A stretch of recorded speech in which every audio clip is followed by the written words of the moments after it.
% of those coming across are from Albania? Well, closer to 40%. I mean, I think the slight sort of health warning on this is that it was official figures gathered over a set period. I think it was about 5 weeks or so by the Royal Navy. So these figures, when taken across the whole year, are not as high as that.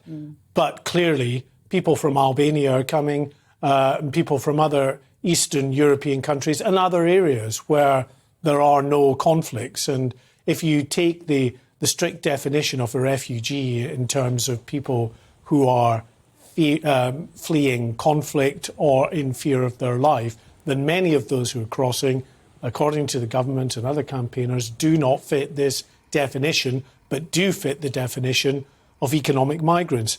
Yes, they're leaving some ghastly circumstances behind in many cases. You know, their economies are faltering.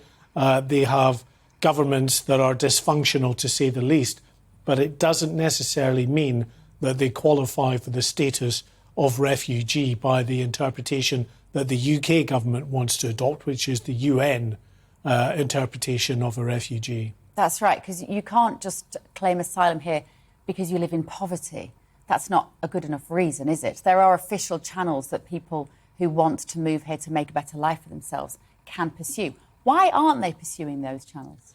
Well, I think some do, and some do come here as economic migrants. But I think it's fair to say that actually for the majority, that avenue isn't open to them. So they come through irregular routes into this country. And I think there is a great deal of sympathy for people who are living in impoverished circumstances.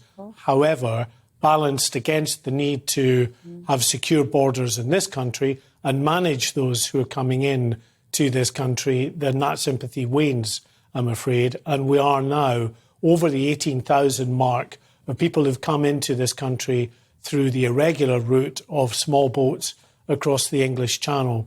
You were saying 377 had crossed on Saturday. More crossed yesterday, another 175, according to the Ministry of Defence. And again this morning, our producer in Kent has been counting more Border Force vessels coming into Dover. You see the images there. The Border Force vessels Typhoon and this one Ranger coming in this morning. And already we're about 150 who've crossed again this morning. The numbers just keep coming. Where will those